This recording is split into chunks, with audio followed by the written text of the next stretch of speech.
Good afternoon and welcome to the 90th of the COVID calls. This is a daily discussion of the COVID 19 pandemic with a diverse collection of disaster experts. My name is Scott Gabriel Knowles. I'm a historian of disasters at Drexel University in Philadelphia.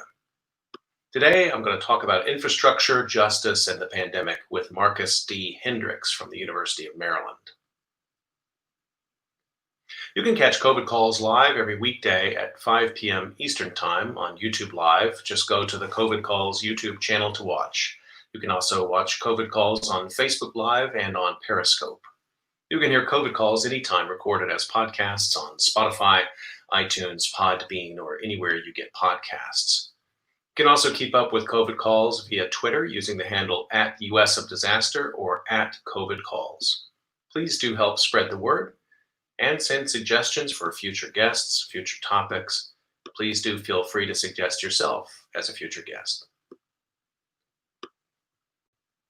As of today, July 24th, 2020, there are 15,554,551 confirmed cases of COVID-19 globally, according to the Johns Hopkins University Coronavirus Resource Center. That's up from 15,317,997 yesterday. Of those, 4,073,243 are in the United States, and that's up from 4,005,414 reported yesterday.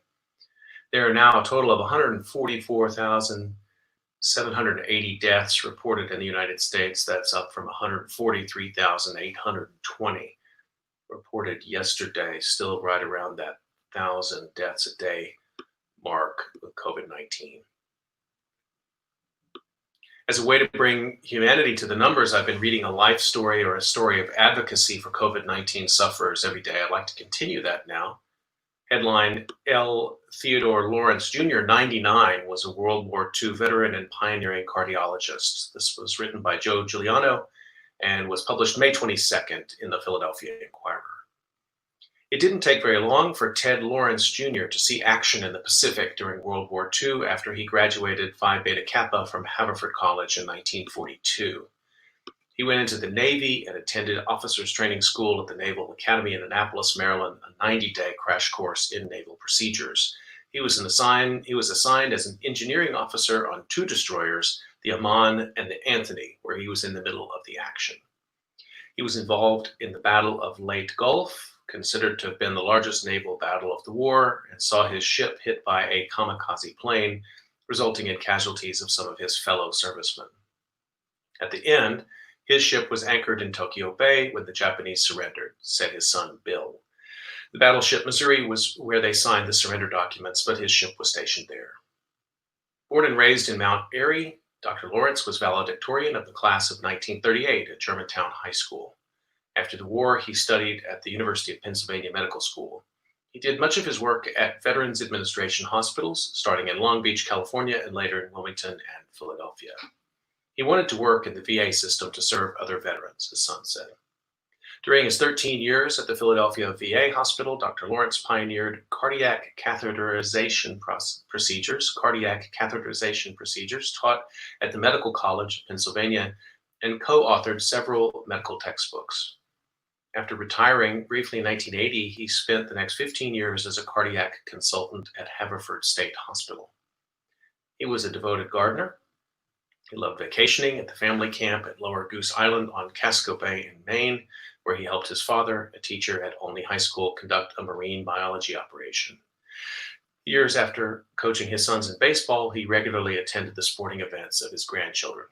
In addition to his son, Dr. Lawrence is survived by sons Roy, Jeff, and Tom, 11 grandchildren, 2 great-grandchildren. He was preceded in death by his wife, Mary, and his son, Steve.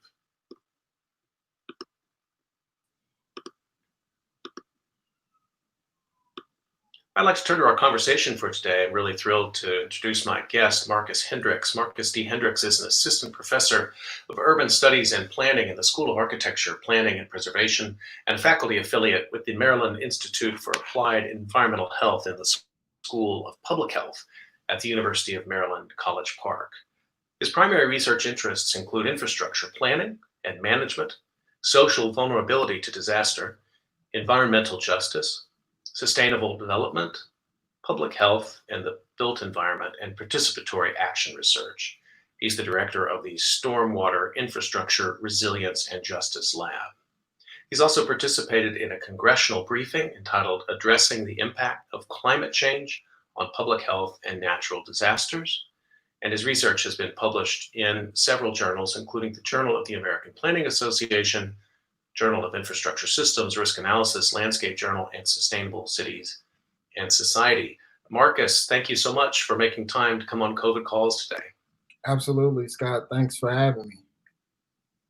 I'd like to remind people you can get your questions in throughout the conversation. Just put them into the YouTube live chat, or you can put them up on Twitter. Just be sure to tag at US of Disaster, or you can email me throughout the program. My email is sgk23@drexel.edu. So, Marcus, I'd like to start the way I've been starting all these calls, which is to find out where you're calling from and what the COVID-19 situation is looking like there today. Sure. I'm currently at home in Washington, D.C., roughly about 10 blocks or so north of Capitol Hill, where it sort of feels like everything is happening and nothing is happening at the same time. And here in D.C., I think as of yesterday, the numbers were around, we had tested about 16% of our total population. And roughly about 2% of those tests have come back positive. I think in a grand scheme, we've largely been successful at this particular moment in terms of stabilizing and flattening the curve. We're currently somewhere in between phase 2 and phase 3 of reopening. What about University of Maryland? What are you hearing right now in terms of return to campus? You got a lab to tend to, too. It's complicated. Right. Yeah, I mean, we're getting daily communication and updates from the university. I think as of right now, we're rolling out some sort of hybrid plan where, depending on the course and the course size, some of those courses will go online for the fall semester and others will be in person. The details of that, across the different, units and courses, I'm not quite sure. I know that the class that I'll be teaching in the fall will be 100% online. It's a large undergraduate course on sustainable development, and I usually average somewhere around 100 to 120 students a semester when I teach the class. And so, yeah, I mean, during a normal semester, the space is crowded and the room is full, and so definitely, opted to sort of transition my class online, even if the official word hadn't come down from the university that we would be doing it on a larger scale. How many students do you have in your lab? Right now, I have 4 doctoral students who are working out of my lab, and then, from semester to semester, I may have, 2 to 3 master's students and a couple undergraduate students that work within the lab. And so, yeah, but primarily my 4 doctoral students are really carrying the research and the work that we're doing and really excited about that. And honestly, it's probably the most exciting aspect of the professorship and the work that I'm doing, the opportunity to mentor and engage in an intimate way with my doctoral students and really sort of allow them to develop as scholars in training. What a time to be anybody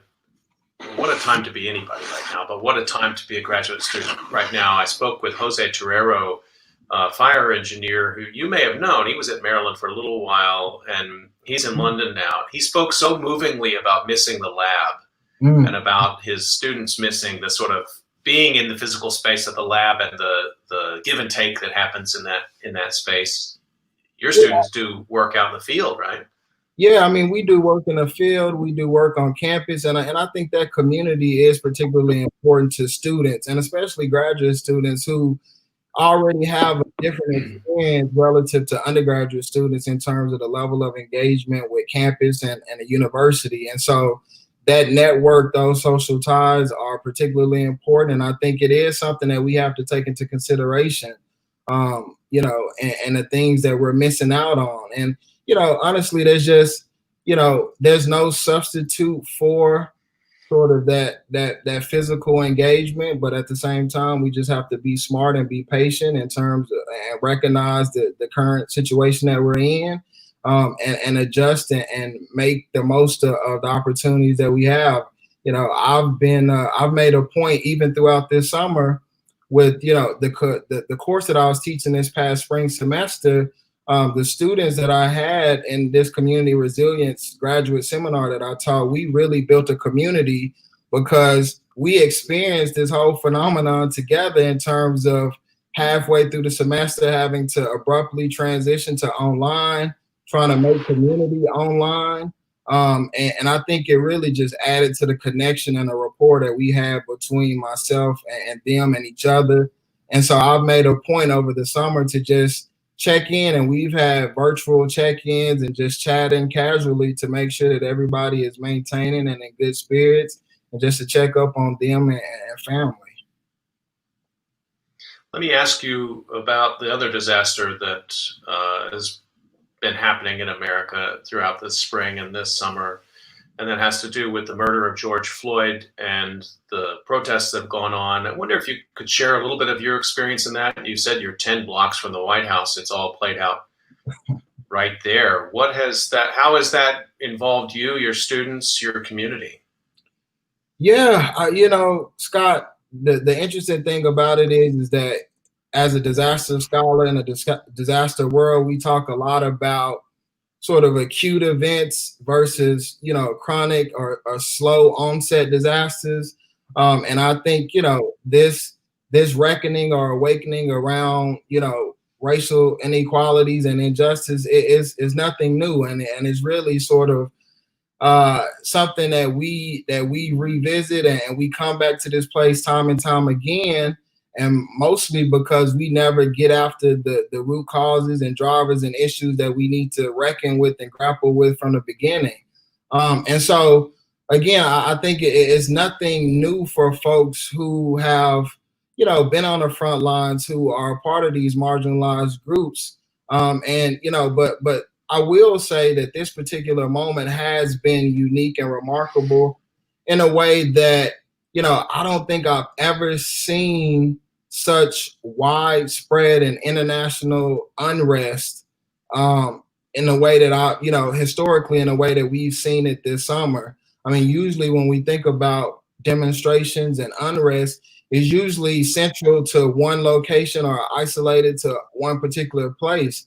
But what we've seen is mass demonstrations in just about every major city in the country and major cities across the world.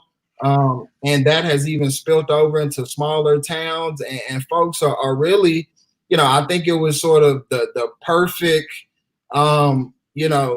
juncture of, folks have been, quarantined for a couple months, and then we started to see sort of the disparities from the pandemic along racial and class lines, and people were really upset about that. And then when we see, the elongated murder of George Floyd on camera, I think that was the tipping point where folks it was a point where something had to be done big and immediately. And as you pointed out, I've been able to witness that in a really incredible and remarkable way, being in the nation's capital. I think, as the nation's capital, reverberating events that happen anywhere in the nation are especially felt here in the city. And demonstrations here, I think, began almost immediately after the unrest that ensued in Minneapolis and lasted for quite a while.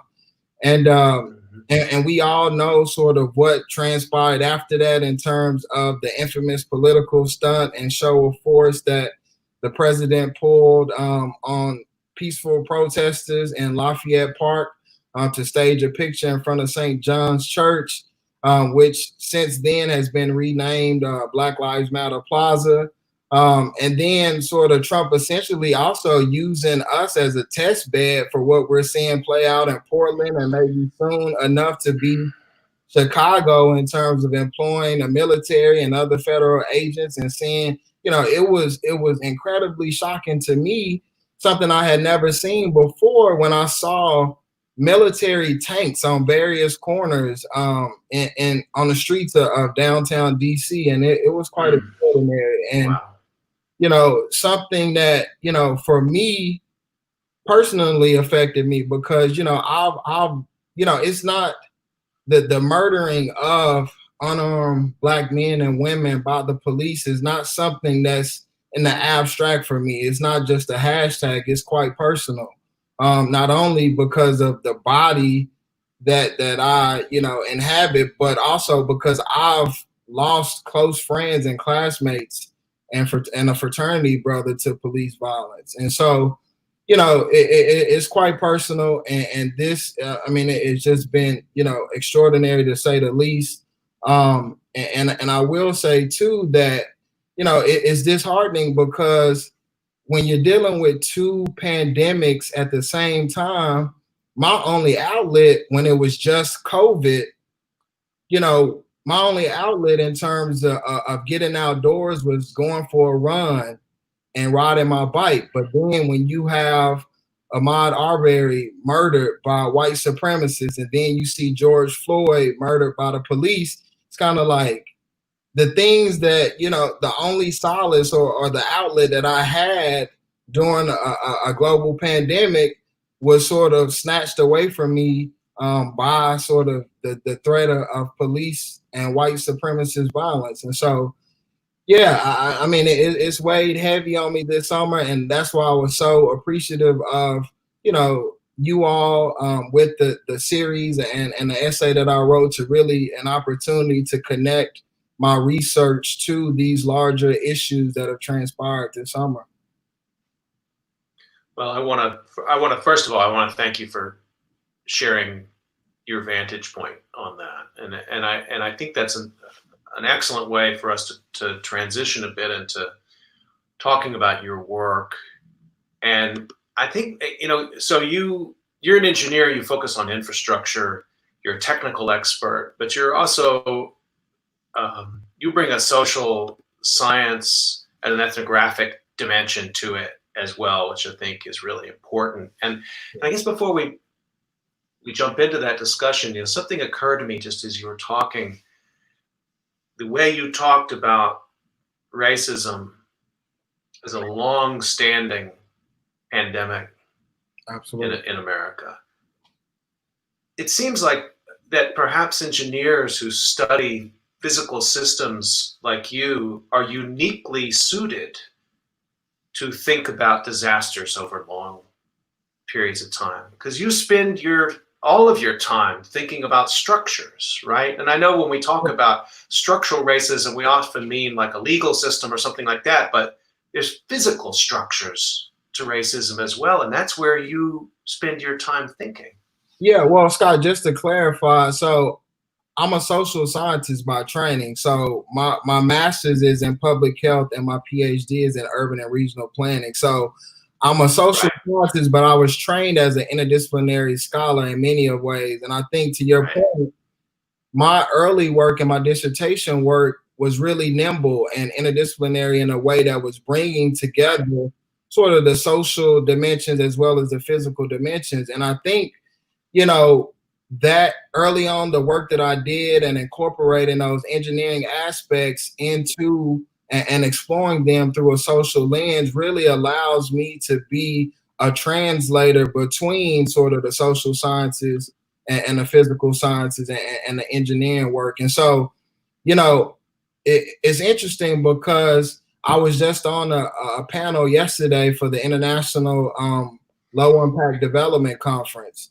And it's mainly an audience of engineers, and because I've worked with engineers for some time now, I know that most often they like to think that these physical assets and structures happen in the vacuum or in a silo, when in fact that's the furthest from the truth. In fact, I think that you can't, the social dynamics and social and political dynamics that are at play in the social world are inextricably linked to these physical systems that are supposed to serve communities. And even, if we like to think that, well, an engineer designs a system, and that isn't influenced or biased in any way. I think some of the newer literature that we're seeing coming out of computer science that is recognizing that even algorithms are biased in some way. Right. You can recognize that as human beings that live in a social world and that's a part of a social order, those things show up in our writing and our work in the ways that we perceive things. And so inherently, those things influence everything from the design and installation of infrastructure, and is definitely at play in terms of the management of these physical assets over the life cycle. And so, my work and the lab work that we're doing with I'm doing with my doctoral students is really taking a social lens to what has largely been sort of studied as a physical process, and understanding that, again, these physical structures operate in a social world and are subjected to those social and political forces that we live by every single day. And so from a planning perspective, if you think about infrastructure at a neighborhood level, infrastructure in terms of the condition and capacity of infrastructure, the potholes in the street are directly connected and a reflection of the housing that is within that neighborhood. And when we think about the quality and type of housing that people occupy, is a direct reflection of what they look like, right, along racial and class lines. And so, again, when we're talking about, for example, a single Black mother who, was steered to a particular community by a real estate agent, or who couldn't afford to live in other places because of affordability reasons, and then thinking about that has an impact on the quality of housing that she's able to occupy, that then impacts sort of the tax bases that then feed into capital improvement and the management and maintenance and upkeep of streets and stormwater and roadways and every other type of sort of critical or public infrastructure. These things are, again, inextricably linked. And we have to recognize that if we ultimately want to address the root causes of disparities within the built environment and inequalities that we're seeing play out, not only, in terms of the racial awakening, but also in terms of just about every other social phenomena that we can think of.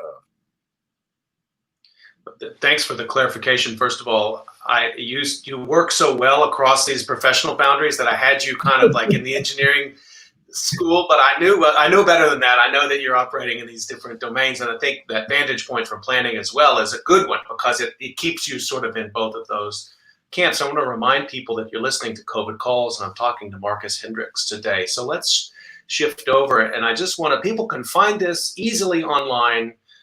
If you just go to the Social Science Research Council, ssrc.org website, you will find a series of essays there under the heading Disaster Studies. And Professor Hendricks is one of the first participants in this collection.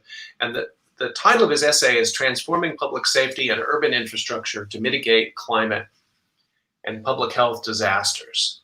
And it brings together these many different domains that have been often, quite unfortunately, treated as somehow separate. The technical world of the city's infrastructures, the economic world of the city's workers, and then the realm of public safety, which somehow has something to do with the police, and it has to do with criminals, and it has to do with society. We treat those all somehow separate. They're separate departments in City Hall, so they must somehow have separate histories, right? And in this piece, you're bringing them all together for us to see how they're causally linked. One of the things you point out early in the piece is that, I guess just to put it pretty plainly, the quality of American infrastructure is poor. Right. And it's particularly poor in minority communities. Right. How bad is it? It is really, tough to say empirically in terms of there aren't any studies that sort of do a national assessment of locally based infrastructure. But what I can lean on is the American Society of Civil Engineers, their infrastructure report card that has come out regularly over the last few years. And the last few report cards that has come out, the U.S. At a national level, as well as across multiple cities, has consistently received a failing score and a D, in fact, in terms of the quality and current state and condition of our infrastructure. And that has been pretty consistent across a number of systems between transportation, wastewater, stormwater, and all the other sort of critical infrastructures that serve communities. And so it's pretty bad. I think, it's most often the issue is, which is very similar to that of disaster work, is that it's not a problem until it's a problem. And I think we've been notoriously responsive to, disasters and infrastructure in ways that, we don't make it a item line on a budget, or it doesn't make headline news until after the fact, until it's already impacting communities in negative ways. And so, I think it's clear at this point, because it's been at least a talking point throughout headline news, in terms of collapsing bridges in California, overflowing storm drains in Houston, that our infrastructure is problematic, and at a point that we have to do, we have to sort of address it in a really big way. And I think that, just again, much like any other type of disaster or crisis, we know that stratification is inherent, right? And so there are groups and people that will particularly bear the brunt of infrastructure and disrepair. And I think I tried to make that point in the essay, but I definitely make it in a lot of my other work surrounding infrastructure and infrastructure quality, in terms of the most marginalized groups typically occupy physical places and built environments that are just as marginalized, if not more. And again, sort of that duality and reflection point between the social and the physical. And I would like to think that, we have been able to see that in terms of, at least, anecdotally, in terms of the impacts from, poor water quality in Flint, or, damage outcomes during, rainfall and storm events in a number of places across cities, is usually, lower income communities of color that bear the brunt, and we're able to see those outcomes. And it's tied to, fundamentally, the management, quality, and maintenance of that public infrastructure. One of the points that you make in the essay, and I'm just going to quote from it because it's profound. You say the most environmentally unsound and physically vulnerable places are usually occupied by those who live at the social, political, and economic margins of society. Right. So here you're talking about infrastructure again. And then you say, so now we take the turn to COVID-19. Thus, as much as we'd like to romanticize the idea that the coronavirus is the so-called great equalizer, what it is, in fact, is a great exacerbator. Because while exposure to the virus is increasing for all, it has been sweeping through marginalized groups from the beginning. Right. So here you draw a connection that I think a lot of people have missed. Right. How do you make that insight? Yeah, the interesting thing about sort of me being able to, connect the dots between the public health disaster and other sort of climate disasters is really sort of because I've been trained in both public health and planning, and have worked out of sort of, disaster centers through my training and time at Texas A&M. But, my time in, public health, I largely study pandemic flu and pandemic preparedness, and particularly disparities that might ensue in terms of the ability of marginalized groups to be able to prepare for and respond to pandemics. And so, throughout that work, I saw that, disparities existed in terms of access to resources, where people live, and the threat of being on the front line in terms of essential workers and the transmission of viruses. But then also, too, some of those same things impact folks in terms of climate disasters and their ability to respond to protocol or to be able to employ mitigation measures in order to prevent impact and minimize damage. And so, for me, it was clear as day in terms of this is just inequality. This is sort of oppression and racism that's built into the world that we live in, that's just on repeat, and we see these parallels and consistencies across a number of type of events. And although some of the dynamics change, time and time again, one of the primary things that holds true, which is unfortunate, is the inequality part of it, is the disparities part of it. And like I say, I think early on it was, communicated that, we were really looking at it from a totality perspective in terms of the total population and the raw numbers of total population in terms of who was infected and who was being impacted. But then we started to tease it out along racial and class lines, yet again, here we are in terms of the same groups that we expected and we've known for some time that would be impacted, were impacted, and continue to be impacted.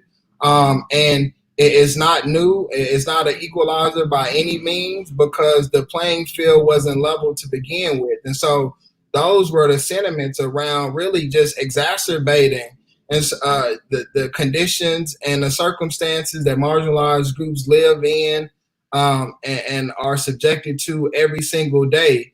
And so, and I also just want to mention, brother, we're talking about, Hurricane Harvey and how expansive the physical event was, but then understanding that the recovery processes in terms of rebuilding and who's able to fully recover, there are disparities. When we talk about the housing collapse of 2008, right, it is disproportionately impacted and further set back people of color. And then the same thing is true with the pandemic. And so because we never lived in a just society, and because inequality is the foundation that America was built on, these things are only exacerbated, and they'll never be equalized as long as the structures that we currently live within and live by remain in place. The pointing out that, as you said, relatively early on, and begin to tease out the numbers, and you could see the much higher rates of infection, 3-4 times higher in Minneapolis, for example. Only George Floyd had coronavirus. Right. It's incredible. Yeah. Versus white population. Okay. And in indigenous communities, Latinx communities, that there was this moment at the beginning in which the public health campaign, and I understand why they do this, is because there's a sort of early in disaster, there's a social bonding, a pro-social moment, which can inspire good action. Right. And it was this sort of we're all in this together kind of moment. Right. And on the other side of it, you would expect the aggregate numbers as they get worse and worse and worse. That, again, when we talk about an aggregate, okay, we lose this important story of minorities in America, but the aggregate number should also be scary, and both of those should be provocative of federal action. Right. And neither one was. Right. It seems like, the kind of normal levers that public health officials might be able to work to say, hey, we are all in this together, and these numbers are really terrifying, and they're worse even for some communities you may not be thinking about.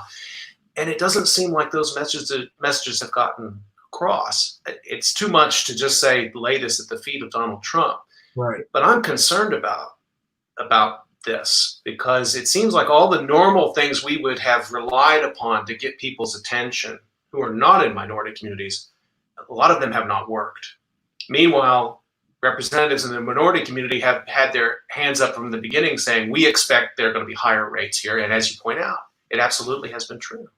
Right. And Scott, you bring up such an important point, and something that I just want us to sit with for a second, in terms of the irony that George Floyd contracted COVID-19 and fully recovered just to lose his life weeks later from white supremacist police violence, right? And so when you think about the competing threats and demands that Black folks particularly deal with on a day-to-day basis, it's unimaginable to think about how George Floyd survived what may end up being sort of, one of the greatest threats to public health that we've seen in recent history, managed to survive that just to lose his life to another pandemic that has been ongoing for some time in terms of police violence against Black lives. It's incredible. It's I just want to come to one more quote from your essay that speaks exactly to this. So you then bring in a discussion in the essay about the fact that choices are made about how money is spent. Mm-hmm.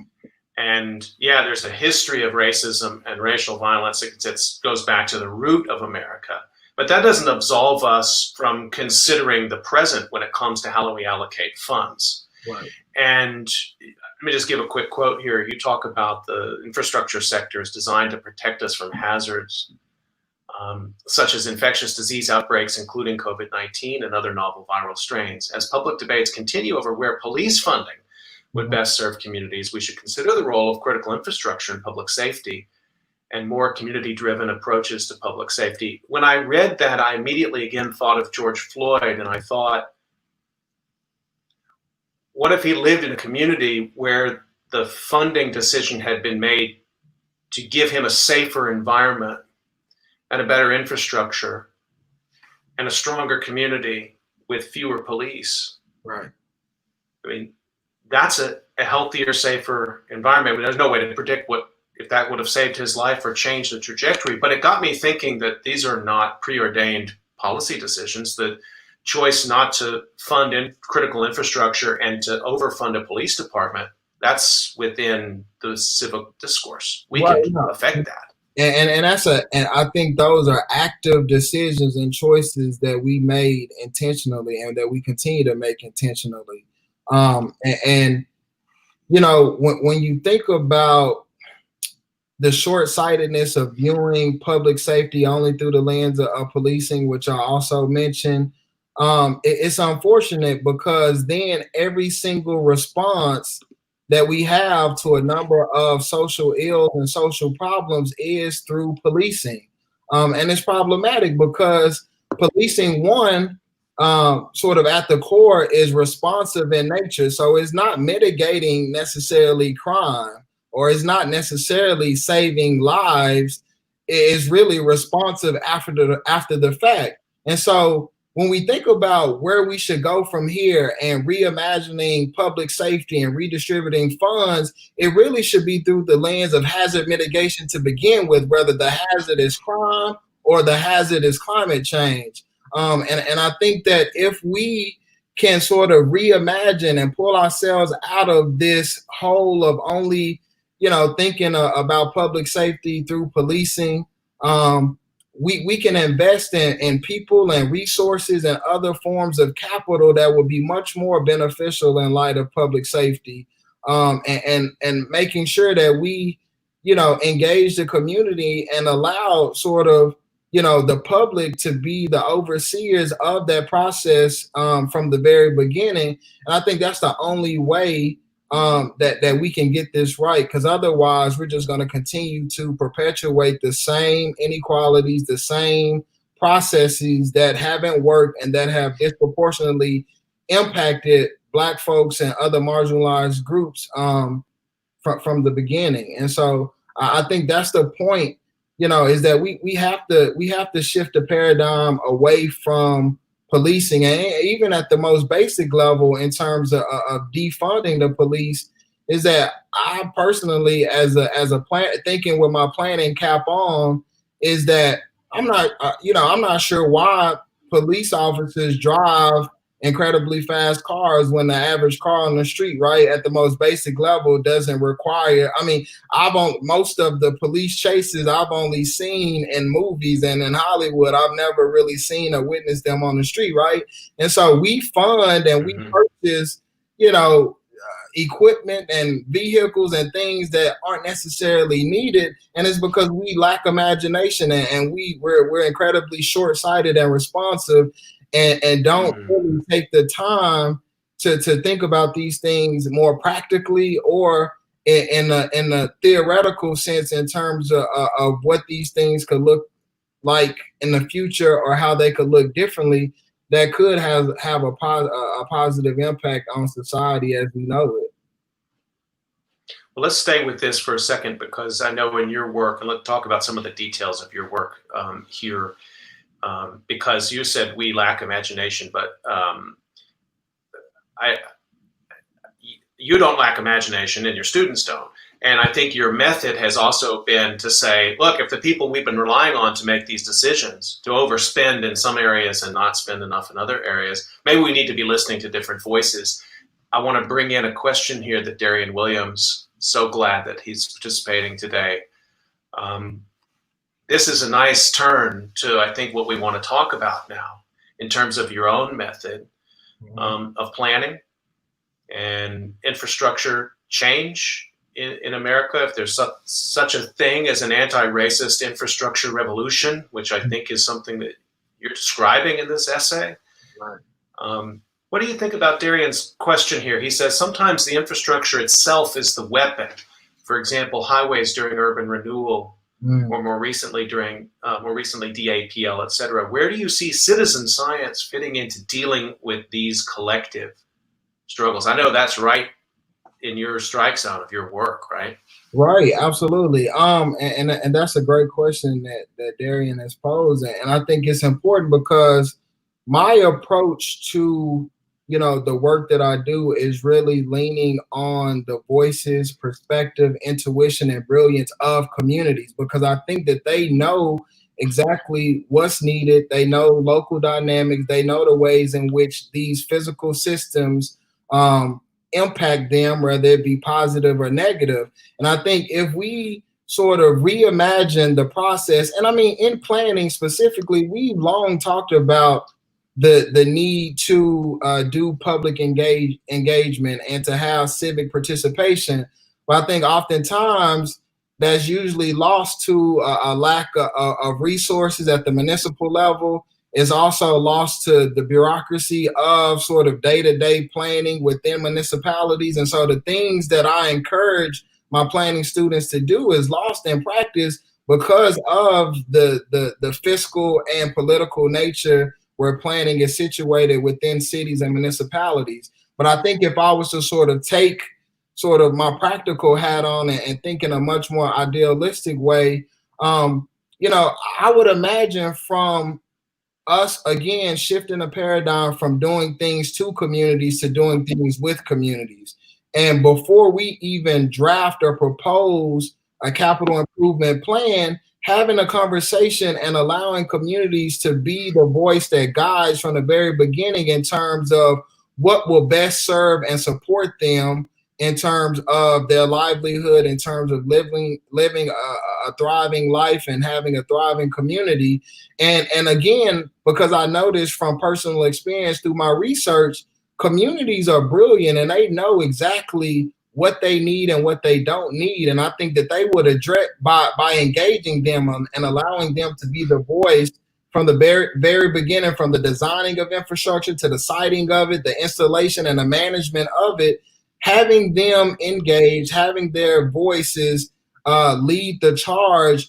We would mitigate and address a lot of these issues on the front end, in terms of the negative ways in which they've impacted communities, to Darian's point. But I also think too, again, we have to address and reckon with the ways in which racism and oppression is built into planning, practice, policy, and implementation.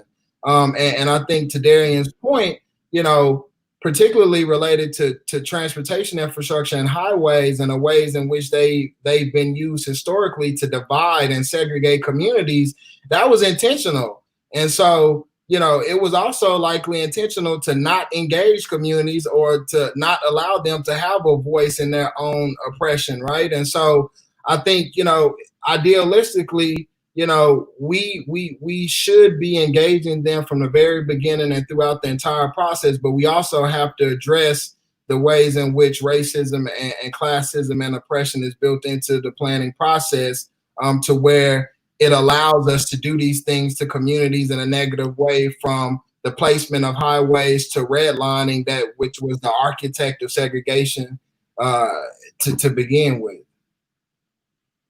So you are directing this Stormwater Infrastructure Resilience and Justice Lab, which is a quite specific instrument to intervene in these processes that you're talking about. Can you take us down to the ground with that a little bit? What kind of work what kind of projects do you have in mind? What kind of work is getting done? What are the specific communities that are being engaged here? Yeah, and so, right now at the moment, I have about 4 projects that are working out of my lab and that are spread across the DC, Virginia, Maryland metropolitan area. And one of the first projects is a project that's looking at the distribution of gray infrastructure in DC in terms of pipe length and capacity, and how those things vary across communities along social vulnerability lines. And some of the models that we've run and the preliminary results suggest that, we see differences in pipe length and capacity across communities, right? And that socially vulnerable communities don't have the same level of pipe length and capacity relative to white communities.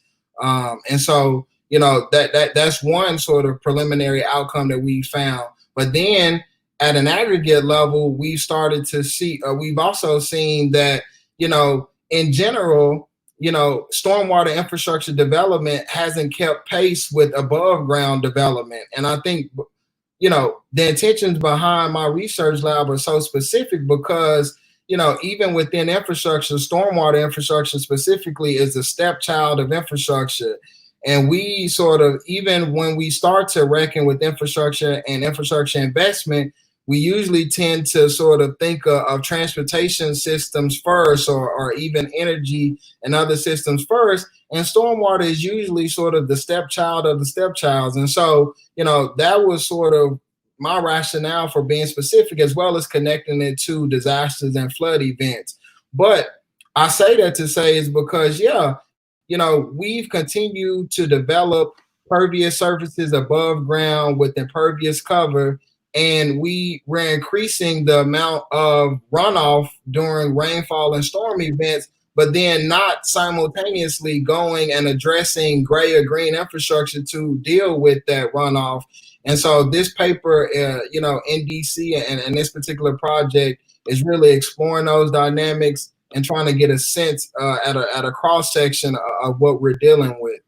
Another project that I'm working on with one of my doctoral students, Bridget Kerner, is looking at sanitary sewer overflows and basement backups in Baltimore City. And really sort of this project is a part of an early career fellowship that I received from the JPB Foundation through the T.H. Chan School of Public Health, and supporting me to really sort of shift my research program slightly from just thinking about water quantity to thinking about water quality, right? And the interesting thing about Baltimore is that it was one of the first cities to have a separated wastewater and stormwater system. However, over the years, much like we've seen in just about every other city, and we discussed early on in the podcast, is that we failed to maintain and rehabilitate these systems over time. And so what we're seeing is a failure during heavy wet weather storm water events. We're seeing an overwhelming of the wastewater systems and the stormwater systems. Those things are mixing and then backing up into people's homes.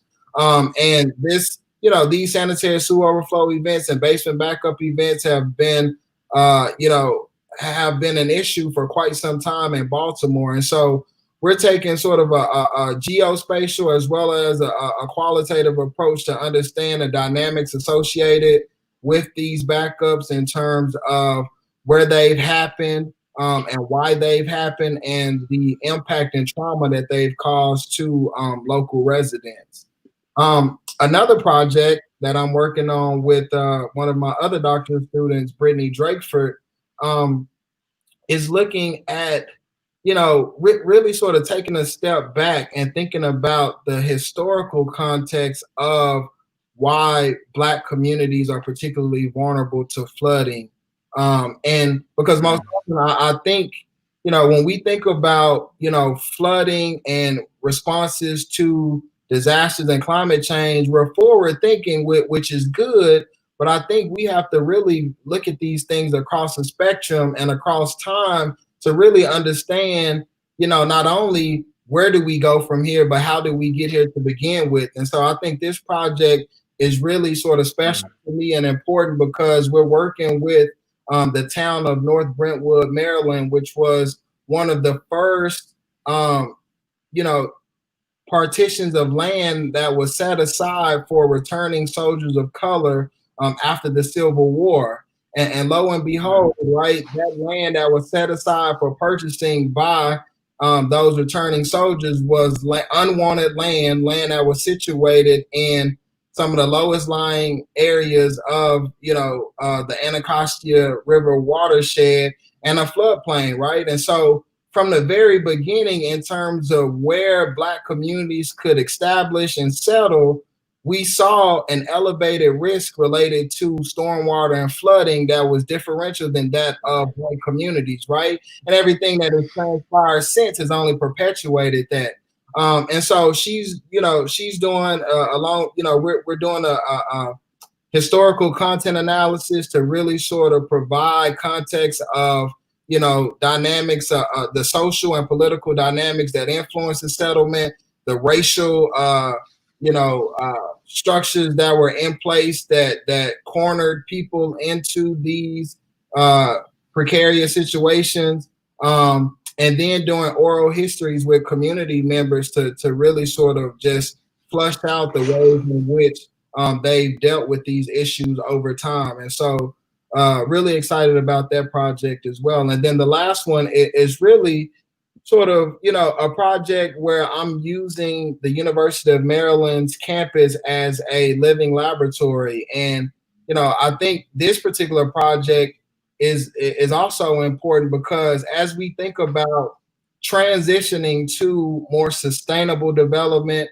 and a much more climate resilient world, technology, smart cities, green infrastructure, those are the things that are being lauded as the ways in which we might be more resilient and sustainable.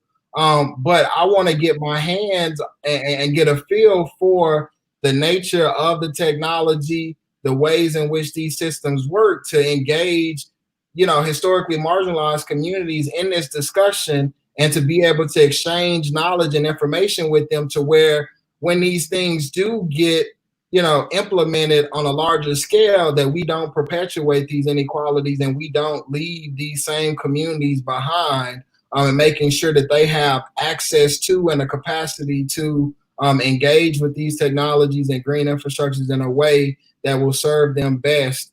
And so I'm sort of, getting an understanding because again, I'm a social scientist, I'm not a computer scientist or an engineer. And so really learning, how these sensors work, how we can get a sense of water quantity and water quality to then expand that project throughout the region to downstream communities, particularly, lower income and Black communities, and understanding sort of how can they employ these same techniques and use them to be, towards a just and sustainable future.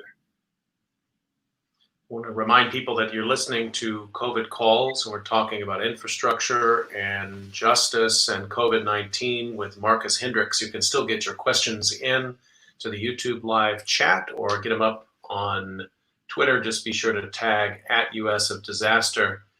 I think you're busy enough, Marcus. Sounds like those 4 projects are each one is its own grant, its own set of articles, its own book. The third one you could predict, talking to me, is the one that really has got me thinking, because you're drawing out this historical trajectory, and it's just to circle back on what we were talking about earlier in terms of COVID-19 and the higher rate of infection in marginalized communities. Should in no way be surprising. Not just because of lack of access to healthcare, but because, as you say, there's sort of like to trace it all the way back into the 19th century and talk about where Black communities are built. And the fact that those are low lands, there's mosquitoes in those places. You're going to have sanitation issues in these. I mean, there are structural public health, like infectious disease issues, literally built into the infrastructures of these neighborhoods. But I want to connect that to another piece that you're probably very familiar. I don't know if you're from Texas or you went to school in Texas. I'm from Texas. I was born in Dallas and went to University of Texas, Austin. Yeah, I was born and raised in Dallas. Yeah, in Oak Cliff. Oh, in Dallas? Yep. No kidding. Okay, well, there's something else we have in common. But I never spent much time in Southeast Texas, and had a chance over the last year to get to know, by invitation of some really great dedicated people in Port Arthur, including John Beard, a community activist there, and the reporters at the newspaper there in Beaumont. And the work that they've been doing about Harvey recovery, which if you spend 5 minutes looking into flooding problems, this ties back, I think, to this project, your third project, and many of your projects. Immediately, what you're talking about is environmental justice, environmental injustice, fence line communities that suffer from drainage problems on an ordinary day. They're breathing everything that comes out of America's biggest petrochemical plants that comes over the fence line. So they have bad water, bad air. The physical location and the infrastructure itself predicts their health disparities. So it should not come as a surprise to anyone that cancer rates are higher, stress is higher, but also COVID-19 rates are higher. I just still feel like, I don't know, I'm explaining your own work to you. I shouldn't do that. I'm so struck by the connection that you're drawing here. And at the same time, I feel the burden of somehow how do we continue to get this across? How do policymakers hear this story? I'm not sure, and I think that because we've known there have been, brilliant scholars that have articulated this for a number of years, as well as community activists that have demonstrated it and acted on it. And yet and still here we are, and really sort of going back in time with the number of policies that have been rolled back by the current administration. But I'm not sure, Scott, if you notice my Twitter handle, but it's like my initials MDH Du Bois, right? And that's really sort of a head nod to W.E.B. Du Bois. And Du Bois wrote one of my favorite sort of academic novels entitled The Philadelphia Negro. And it was really one of a profound case study of exactly what you were saying, what I hope my work represents in terms of how the built environment, negatively impacted and the stage that was set for communities of color, from the quality and type of housing to the condition of the infrastructure, and how that has impacted every dimension of the social life of Black folks, from premature birth and other comorbidities to flood exposure to a number of other issues. And it's not unique to Philadelphia. It's not unique to Port Arthur. It's not unique to Washington, D.C. or North Brentwood, Maryland. We see these things happen in just about every small or large, Black community or predominantly Black city across the country. And this is not just only me having an understanding of this from the literature and the things that I've learned and read, but this is lived experience for me. And so if we sort of travel 5.5 hours, northwest of Beaumont and land in Dallas, Texas, where I grew up, the neighborhood that I grew up in was exactly that. I grew up in Oak Cliff, just about maybe 5 to 7 minutes outside of downtown Dallas. And the street that I grew up on specifically was a street by the name of Stanley Smith Drive, and perpendicular to my street was a street by the name of Prosperity Avenue, right? But the irony of it is that in terms of the built environment, the stage that was set for my community, it was nothing prosperous or becoming about it. In fact, I think most EJ scholars would consider the community that I grew up in to be a very much so traditional environmental justice community in terms of, the liquor and tobacco stores outweighed the grocery stores and healthy food markets, maybe 15 to 1. Potholes and linear cracking were the characteristics of our streets. The ditches and storm drains were always in disrepair and filled with trash, litter, debris, and poorly maintained. And we were surrounded by, waste treatment facilities and other sort of petrochemical facilities that, I saw play out in terms of impacts directly to my family from my sister having asthma and the acute asthmatic and severe episodes that she had, likely due to poor air quality and other issues, right? To even our house flooding because of clogged drains and poor stormwater infrastructure. And so, again, the unfortunate reality is that these things are not isolated. They're not unique to one particular location, but they're rather pervasive and have been long-standing. And we've known for quite some time from the work that Du Bois did in Philadelphia to the work that, Dorceta Taylor has pointed out at the University of Michigan, and a number of other, primarily, Black scholars that have traced, these issues to the root causes, and we've seen them transpire time and time again. What it will take to address it, I'm not sure, and I tend to be cynical in some ways in terms of, I'm not sure that they'll ever get, addressed. But then, I'm also inspired by, this younger generation and my students, because, I thought as a millennial, I thought we were on to something in terms of how we were pushing the envelope and challenging structures and systems. Mm-hmm. But these Gen Zers and my students, they're another level of human in terms of really sort of forcing us to reckon with these issues and not just settle for the status quo, and demanding that we completely reform and restructure and abolish and demolish these systems to really sort of realize a just and equitable future. I want to let that settle for a second. I mean, thank you so much for sharing that. And I'm a little older than you, but while you were there on Prosperity Avenue, I was in Arlington, right? And I can tell you that in my neighborhood, the infrastructure was all new. Right.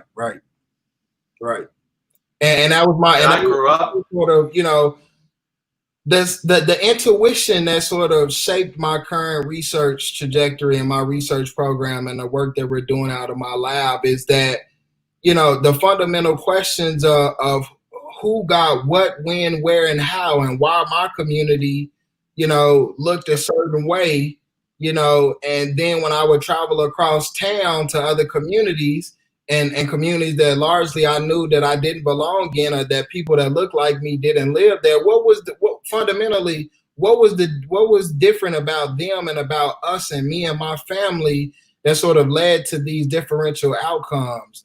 And again, sort of those disparities and those differences are not unique between Oak Cliff and Arlington, and every other sort of major Right. city across the country.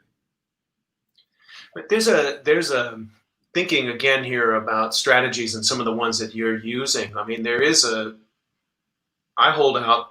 I'm curious to see what you think. I mean, I do feel like there's a opportunity for repair, literally infrastructure repair and justice repair, Right. societal repair, through a much greater commitment to transparency about things that most people think are very boring. Right. How much money is spent? You just talked about, pipe lengths for stormwater in some communities versus others. Right. How much money is actually spent on road resurfacing in, say, in Arlington, Texas versus in the Oak Cliff area?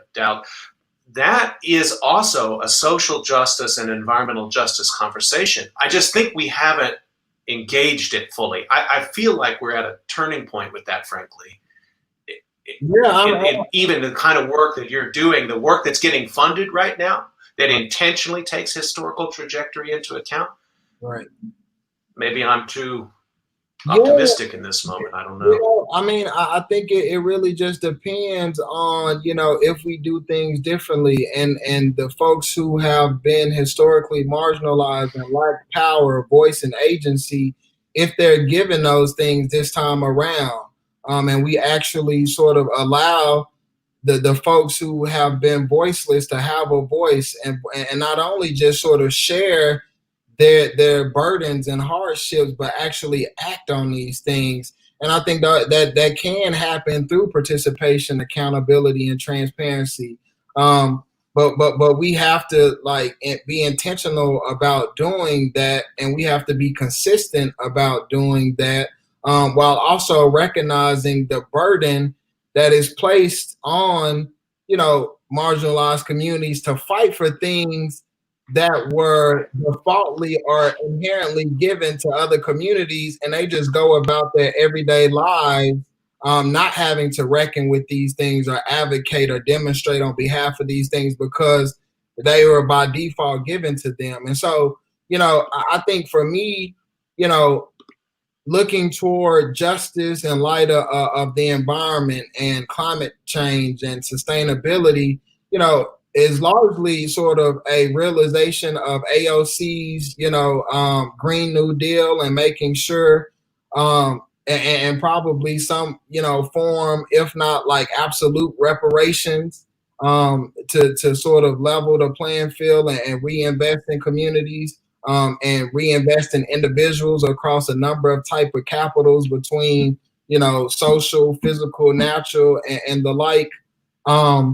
But I have to remain hopeful, if not for myself, for my students, and for my nieces and nephews who inspire me to make sure that I put in the work to where they can occupy a better world at some point.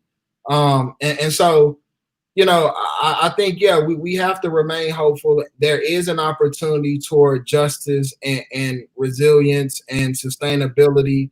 But yeah, absolutely, we have to do it through a participatory approach. We have to hold elected leadership accountable. We have to be transparent, not only in terms of distributive justice, but procedural justice, and also understand that restorative justice has to be a part of that, because for many years we haven't, Black folks and other marginalized groups haven't had their fair share of sort of the American dream. And so, there has to be some restorative justice embedded in those distributions, especially to get after equity as opposed to equality, and recognizing that we have to get certain communities up to a certain level before we can even sort of think about being, equality. We have to address equity first. And so, that's a lot to grapple with. And I think it's going to require sort of the dominant group and white folks to recognize that, that something has to give.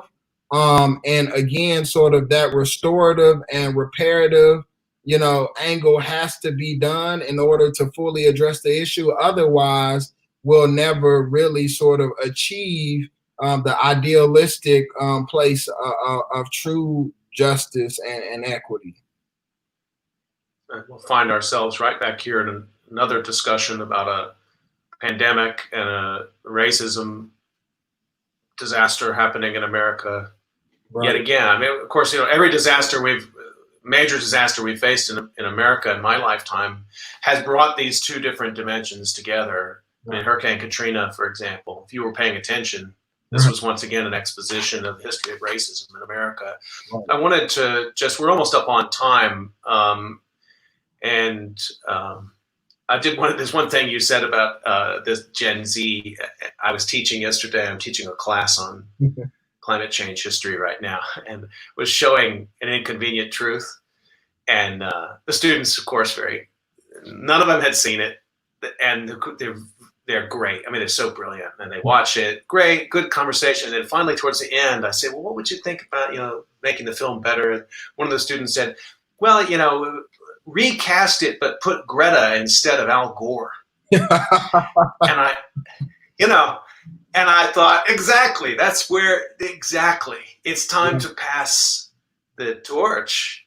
Right. Nobody ever likes to think that it's time to get out of the way of their generation, but I was really moved by that statement. I thought that was really brilliant. Right. And applicable to our conversation today. Right. And I'll take it a step further to say Marie Copeny, Little Miss Flint, right? Because I think when we include and we sort of allow particularly Black women who have been largely through an intersectional lens at the bottom of the barrel, when we give them, when we allow them to have power and agency and to be the leaders of where we go from here, that's when we're really, really on to something. And so, yeah, I mean, I like the idea. Okay.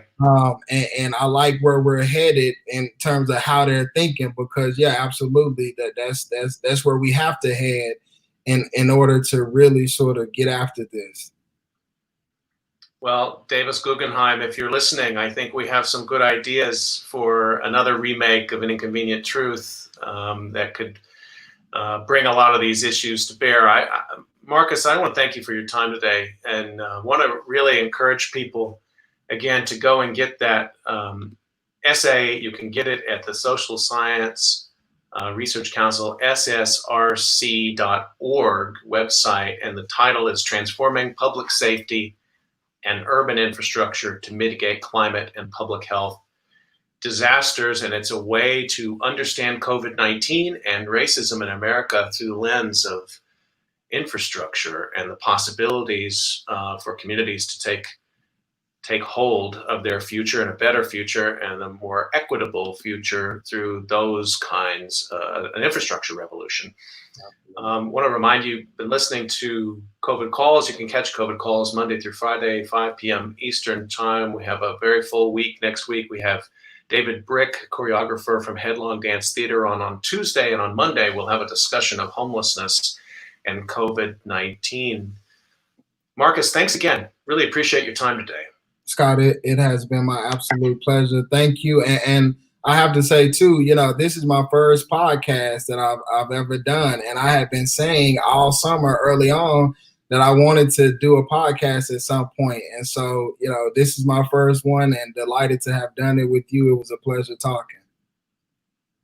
Well, I'm honored that this is the first one you'd appear on. And I will get the transcripts to you as soon as I can, too. You speak in full paragraphs about this work that you're doing. It's very much been on your mind. It's clear, crystal clear, the points you're trying to get across. And again, I want to thank you for sharing it with us. So stay healthy, everybody. We'll see you back here on Monday. Thanks again, Marcus. Take care. Thank you. Bye.